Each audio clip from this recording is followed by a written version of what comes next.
Welcome to Connections and Conversations, an advocacy arena podcast, working to increase civic engagement and strengthen our communities. I am thrilled to be here today with a wonderful, outspoken advocate, and you might know her online as Candidly Tiff. So, hello, Tiff. How are you? Hello, Misty. How are you? I'm great, thank you. I just want us to kind of dig right in. I love talking to you because you know my passion is increasing civic engagement. And you are someone that I feel epitomizes what that means. One of the first things that I wanted to have you share with the audience is about being a delegate to the DNC. Tell us, first of all, what a delegate is and maybe what made you to decide to become one and that process. Well, let's be clear. We have different types of delegates. We have elected delegates that work in our assembly, and then we have DNC delegates. So I was a DNC delegate for the convention. And what that is you are representing your state as one of the delegates. I think Maryland has 72 total delegates as far as the DNC is concerned. And so I was one of the people that put my hat in the ring and said, you know what, I am going to apply. You have to apply to be a delegate. And so I went down to the office, our election office, filled out a piece of paper, and crossed my fingers, posted about it on Twitter, and hoped the right people saw it. And I was picked by the campaign. Usually it's like people in the party, the Democratic Party in the state, as well as within the DNC, that pick who they want to be one of the delegates. And it's done by districts. In Maryland, we have, actually it's 8, I think. Yeah, 8. I'm in District 5. And you have to get people in your district to vote for you. Right, because you're on the ballot, right? I was on the ballot, so I went, I applied, I was picked, and then I was put on the ballot with the other candidates who were running. And I actually got the most votes of everyone who was in my district. So, and I am not surprised. The funny thing is no one knows my real name because everybody in the state knows me as Candidly Tiff. When they see me, they would be like, hey, I'm like, it's Tiff. Please don't call me that. Like, they have no idea what people would ask me, like, what is your real name? Like, I don't even know what your real name is. So I think people just liked my name on the ballot and they picked me. But everyone who was on there was 11 people on the ballot, and like everybody got picked. I mean, once you get selected, you're going to go. So it was fun. It was fun to see how that process works because I never knew how it worked in 2020 or even before that. So it was nice to be able to participate in it. And then, of course, we went to DNC, right? Which was an experience in itself because I had no idea what to expect. I mean, I've seen it on TV multiple times. We didn't have one in 2020. It was all virtual. The last one I saw was in 2016. And it was a mess. I mean, it was messy, right? Yes. It was very messy. So I had no idea what to really expect going into it, but I knew a lot of the people because I had helped with Angela Alsabrook's campaign, and we were all kind of involved in helping with her campaign. Most of the people that were selected, but I did meet a lot of new people, and so it was a lot of fun. Just the experience, just traveling to Chicago, and then finally getting there. I got there Sunday. We had an event that night. Just kind of Maryland folks. And that was fun. And then the next morning, there was a lot of controversy about like the protesters and what was going to happen with that. Right. And so I ended up, I was kind of keeping people like up to date about what was happening in Chicago because there was a lot of misinformation that was going around about like where we were staying and where a lot of the delegates were staying was pretty much outside. It was in the city, but it was like a little bit away from the downtown area. Where we were staying, there was so much security. I mean, it was insane. I woke up at that morning, like 5:00 in the morning, went downstairs. I couldn't sleep because, of course, the time changed. I couldn't sleep. I was like, I'm going to find Dunkin' Donuts because I'm a New York girl and I need my Dunkin'. So I went to search for Dunkin' Donuts. When I got downstairs, I mean, there was armed security in the hotel. There was barricades outside. It was very much secure. But even so, I walked through the streets. I'm like, okay, let's see what these people are talking about. They're claiming that there's migrants, there's all kinds of stuff, bad things happening in Chicago. And I never saw any of that. Like, Crime-ridden Chicago. yeah, all these things, the myths that they have about Chicago. But I actually felt super safe in Chicago. It's a beautiful city. And so I really enjoyed, being there. And then, of course, that night was the first night of the DNC. And oh boy, that was a crazy day because there was a delay to get into the DNC because there was protesters and they stopped the buses. There's certain buses that you have to get on from your hotel. I was in the hotel with New York, Connecticut. I think it was the Dems Abroad and a few others. So we had a lot of people in our hotel. I mean, there was thousands of delegates in that hotel. I can imagine. I would have loved to have been there Yeah. because the energy, I'm sure, Oh yeah. even with all the protests and everything, I can imagine that energy. I was so envious, but I really appreciated how you were bringing that information to us because I really, like so many other people, were concerned, of course, about, violence and those types of things, happening with the protests. And I felt really good when I would see you post the videos. It was just really beautiful. Yeah, and you know what? It was great because you made connections with people that you normally wouldn't make connections with. So, one of the ladies who is from Maryland, I'm in Anne Arundel County, she's in Howard County. She's like the vice president of the Howard County Dems. I've seen this woman so many times. She's an elder. We became besties that Oh, first day because we were on the bus together. And again, we had to walk a really far distance because they stopped the buses. We couldn't get into the arena. We had to walk really far. So she kind of, and I was like, listen, Miss May, I got you. aw. We ended up having to walk a really far distance. We finally got in, I don't know, like an hour and a half after it, like truly, I mean, it was empty at first. If you were watching on TV, it was pretty empty. And then people started finally getting in. It was crazy.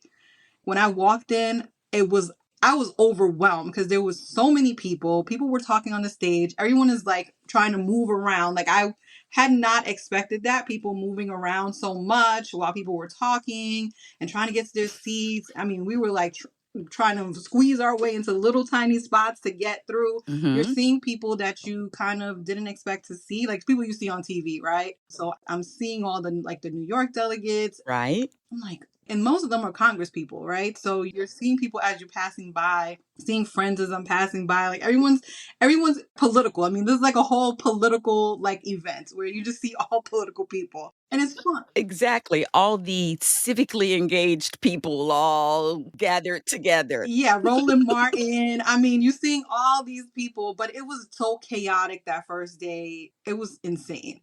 The second day was better. The second day was awesome because that was the day of the roll call. And so everyone made sure they got there super early. We found like a bar. We figured our way out through the arena, and then we had no idea what to expect with the roll call, right? We just knew they were like, make sure you're in your seat by a certain time because they're going to do Maryland. So we were trying to navigate through that. But then when we were walking back to our seat, is when, because we went to the bar, of course. We walked Of back to our course. seat. I saw like Gabby Gifford. She just smiled at me and she waved. I saw a bunch of delegates from, like I said, New York, because they were on our side. I saw a bunch of people that I was like, oh, this is awesome. But then Little John came out and everybody was like, what the hell? Like no one, when they got to Georgia, like no one was expecting that, right? Because I missed California because we were in the bar, Hmm. but I could see it on TV. And I was like, all right, whatever. But then when Little John came out, oh my goodness, everybody was like, oh, this is a party. Like, this is a real legit party. And it felt good. Like, it felt really good in the moment. And even I was at an event like last week, Tuesday, I went to the governor's, like he had a Black History event. And me and all the people that were delegates, we're like, we really didn't cherish that time because it was so chaotic and we were trying to be in the moment. But looking back, there was so much happening. We really didn't cherish all the moments that we spent together. Yeah. It was a lot of fun. Like there was a lot happening, Kamala coming out. The first day, no one expected that. Biden gave the longest speech ever and people people didn't know what to do. We had no idea how to get back home that night. because there was no instructions on like buses, like where to go. We ended up taking an Uber back. Like it was so chaotic the first day, but everything calmed down. They fixed the route. The second day was perfection. Hmm. That was the night that I think Obama spoke. It might be. I'm trying to think. I'm trying to remember the order, Yeah. but it was a really good experience. And then, of course, leading up to Kamala on the last day, it was, as a person who's in the K Hive or was in the K Hive, whatever it is now, Right. it was kind of a full circle moment to see her Hmm. there and giving the speech. And of course, I'm such a baby. I was crying. Like I have pictures of me with like just tears going down my eyes. But I think in that moment, everything felt good, right? It felt like we were on the right path. Had momentum and the energy. Everybody left there motivated, especially, even Michelle and Oprah and all these different people that had spoken. It felt like, okay, we were on the right track. Hmm. And of course, here we are. Exactly. And of course, this is going to air during Women's History Month. And so it's another reason why I really wanted to talk to you because, yeah, we could have had an amazing woman in the White House. We're going to keep chopping and punching at that ceiling. We'll get there eventually. But again, like I said, I was able to really kind of enjoy it, what as they say, vicariously through you and others. And I am someone who have, watched these political events most of my adult life and even younger.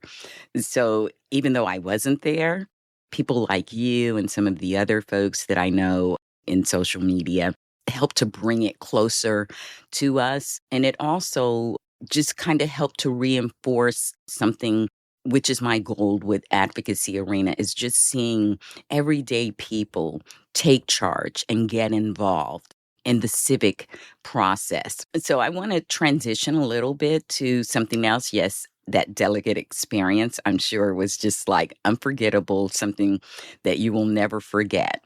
But something that even before that, that you did and that you still continue to do is you're a content creator. And this DNC convention, unlike many others, also had like just a special place for content creators. They had prominence there Yep.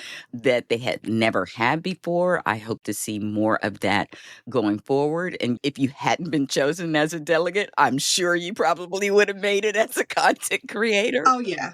Oh, I am sure I would have been there as a content creator. But you know what? It was funny because I enjoyed seeing the other content creators. Like they were actually working really, really hard. Like Mm. I wasn't working as hard as them. Like You were enjoying yourself. I was trying to enjoy the moment. I had floor seats. They didn't really have, to be honest, like, I don't know if people know this, they didn't have like real seats on the floor. So the seats on the floor for the delegates, they had a space that they had created, but only certain content creators could go down at a certain time.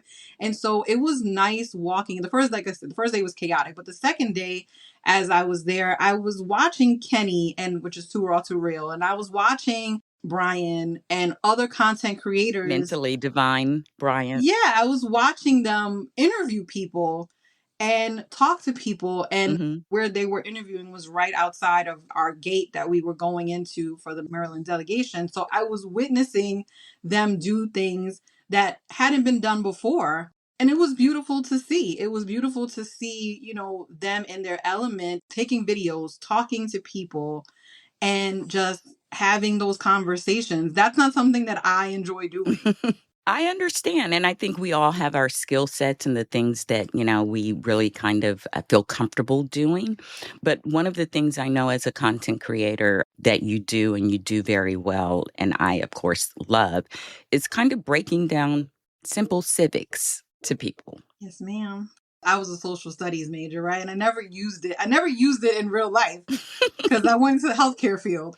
So it's like, okay, well, what is it that people are lacking, right? And I think to your point, people are not getting, they may have learned it 10, 20 years ago, but a lot of people have forgotten what the three branches of government are or how, I mean, you would think that they wouldn't, but a lot of people have.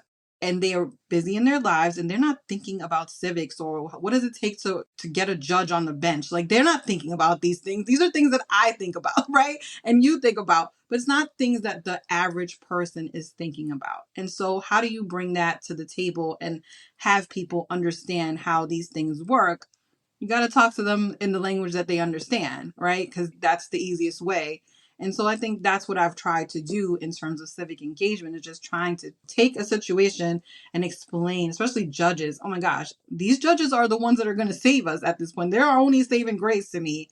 And we're starting to see, okay, every time I see a case, I look up the judge. I'm like, oh, that's a Biden judge. I know that judge, you know? So, I mean, I tracked every single Biden judge from start to finish, which was 235. Wow. And I remember you doing that, like, and I appreciated that, that information, because it's one of those things that, like, my daughter is someone who oftentimes doesn't vote in midterm, and she knows it drives me crazy. But part of the reason is because there tend to be a lot of local elections, judges, and that kind of stuff. And they're not as well known. And when people are busy living their everyday life, they don't have time. Not all of them are civic geeks like us.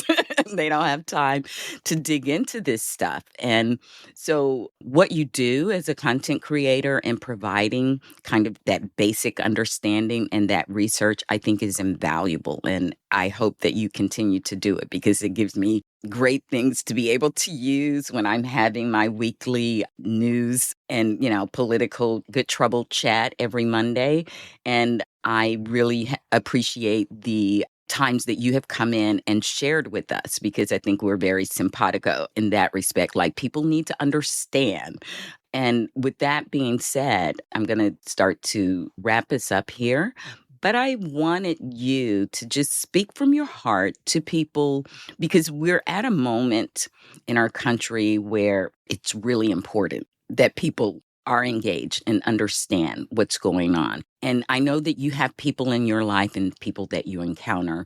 What would you say would be some things that you would tell them to help bring them into that civic engagement? Like I said, I think talking to people in the language that they understand is really important, right? So you have to kind of know your audience too. Who is watching your content, or who are you talking to? Because sometimes I'm talking to people that are political, and sometimes I'm talking to people like my husband, who is not political at all, and he's asking me questions about politics, and I get frustrated. I'm not gonna lie, I do get a little frustrated, trying to explain to him, and he's getting frustrated too. Like, why can't we pass a bill, or why